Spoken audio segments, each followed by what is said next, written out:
Sign language is a form of communication for people who are deaf, hard of hearing, and mute.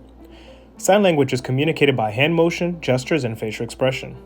And here in the United States and Canada, the deaf and mute community use American Sign Language, or ASL for short, to communicate with each other. Sign language is everywhere. It's in press conferences, music concerts, even on TV series such as The Walking Dead,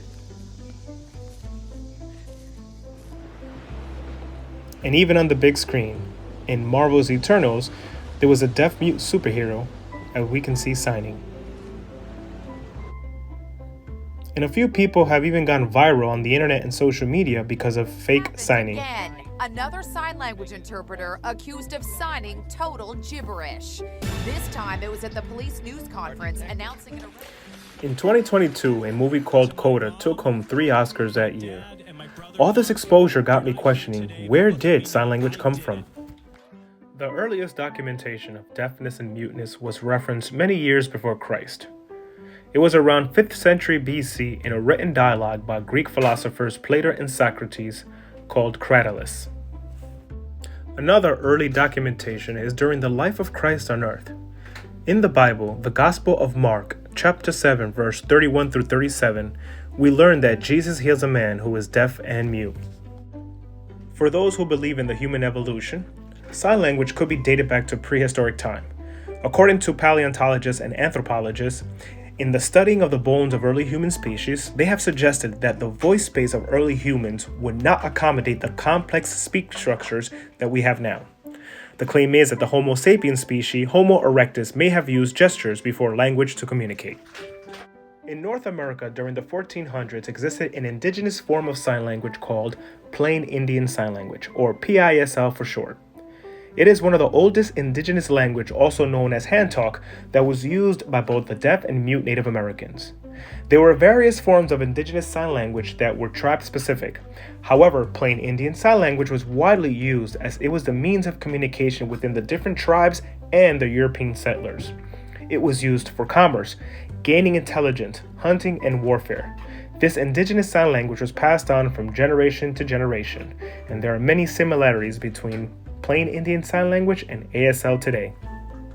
Interestingly, American Sign Language didn't start in America at all. It actually started in Paris, France in the mid-1700s. At the time, the country was going through bad economic hardships, and things were really rough.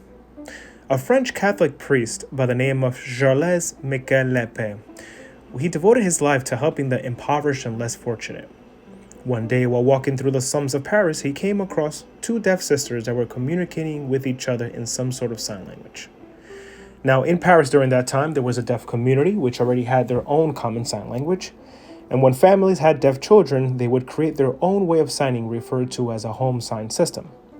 Now, because each family had their own sign interpretation, the home sign systems were quite complex. But Lepel wanted to help the girls and give them a better life.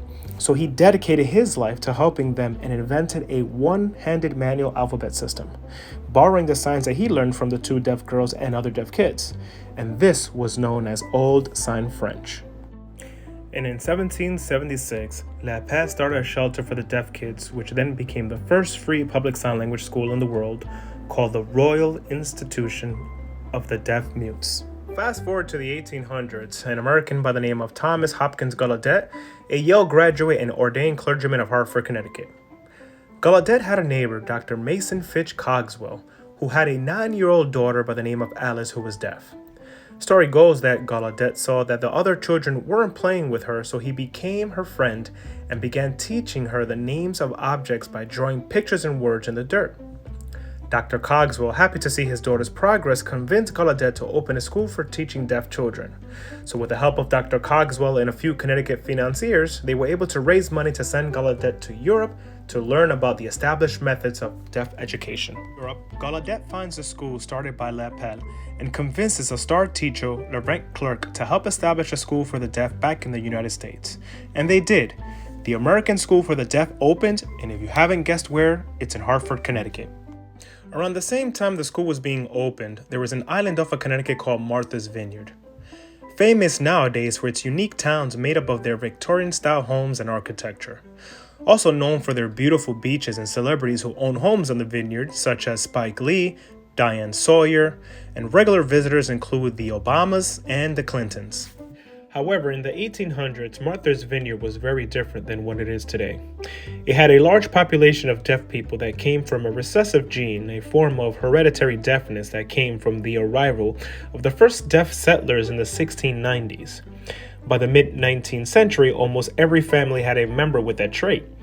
Now, the community created and learned a form of sign known as Martha's Vineyard Sign Language, and it was used on the island for both the hearing and the deaf.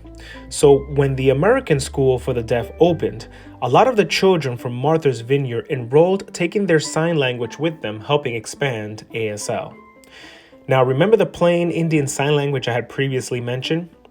Well, when the American School for the Deaf opened in Hartford, many that enrolled were also Native people who attended the school, and they brought with them the plain Indian Sign Language learned from their ancestors, which was a big influence in shaping what ASL today.